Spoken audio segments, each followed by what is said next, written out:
Hello everyone, আসসালামু আলাইকুম। সবাই কেমন আছেন? আজকে নিয়ে আসলাম নতুন আরেকটা ভিডিও, ফাইনাল ফার্স্টে হাঁটাহাঁটি ভিডিও। এই তো হাঁটতে বের হয়েছি 2 মে 3 মে প্রতি আমরা দুপুরবেলা হাঁটতে বের হওয়ার আগে ফাইনাল ফার্স্টে এখন বায়না করেছি তারা চিপস খাবে, জেমস খাবে। এই তো তারপরে 2 ভাই বোনকে চিপস আর জেমস দিয়েছিলাম। ফারিস্তা নিবে না, কিন্তু মাঝপথে এসে এসে বলতেছিল ফাহানের চিপস খাওয়া দেখে সে খাবে। কিন্তু তারপরে তাকে বুঝে শুনে বললাম বাসায় গিয়ে তোমাকে চিপস দেবো। এই তো 2 ভাই বোন খাচ্ছে আর সামনের দিকে হাঁটতেছিল। ফারিস্তা দেখি আর কি নিচের দিক ভালো করে তাকায় নাই, পড়েও যাচ্ছিল হাঁটতে গিয়ে। দেখতে দেখতে ফারহান আর ফারিস্তা বড় হয়ে গেল। যখন ফারিস্তা এত ছোট ছিল প্রচুর পরিমাণে কান্না করতো, কত কষ্ট করেছে ওদের নিয়ে।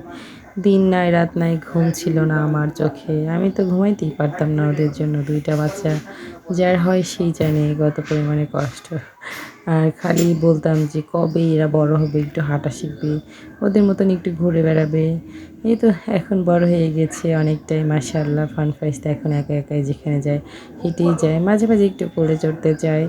আমি এখন কোলে নিতে ইচ্ছা করে না। দুইজন যখন কোলে চড়তে যায় তখন আমার কষ্ট হয়। এই তো হাঁটতে বের হয়ে এইখানে পুকুরের মধ্যে সবাই গোসল করতেছে, আর তারা 2 ভাই বোন রাস্তার উপরে বসে বসে তাদের গোসল করা দেখতেছিল।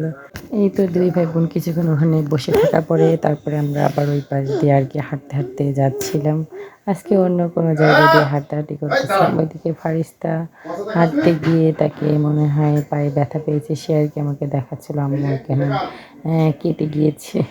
আজকে যেখান দিয়ে আমরা হাঁটতে গিয়েছি সারা পথে শুধু গাছগাছালি, ঝোপ জঙ্গল। এইদিকে ফারহান চিপস খাওয়া শেষ করে জেমস খাচ্ছে, আর ওর মাথায় হাত দিয়ে আমার একটা কথা মনে পড়তেছে।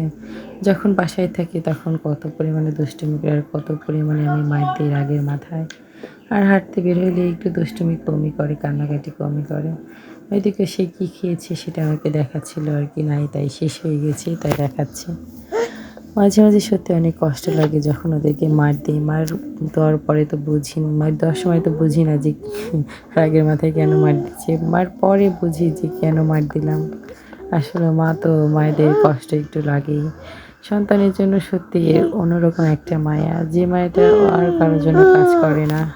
এরা একদিন কত বড় হয়ে যাবে, তখন এই কথাগুলো আর মনে থাকবে না যে আমরা কত পরিমাণে দুষ্টুমি করেছি, মারামারি করেছি, আম্মু আমাদের কত মার দিয়েছে, বকা দিয়েছে। আমরা ছোটোবেলায় এরকমই করতাম, আম্মু আব্বুকে জ্বালাইতাম, দুষ্টুমি করতাম, মার খাইতাম।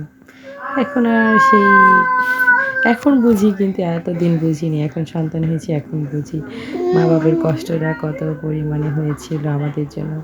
আর ওদের জন্য এখন আমাদের হচ্ছে। জানি না এরা বড় হয়ে কী করবে না করবে, আমরা তো কিছুই করতে পারতেছি না বাবা মার জন্য।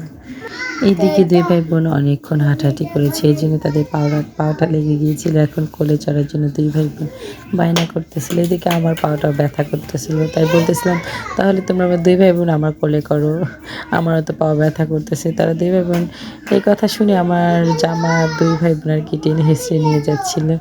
এই তো অনেকক্ষণ ঘোরাঘুরি করার পর আমরা বাসায় চলে আসলাম। ছোটো একটা ভিডিওটা কেমন লাগলো সবাই কমেন্টে জানিয়ে যাবেন। আর ফার্স্টের জন্য দোয়া করবেন যেন সবসময় ভালো থাকে, সুস্থ থাকে। আর নেক্সট কোনো ভিডিওতে দেখা হবে। সবাই আল্লাহ হাফেজ।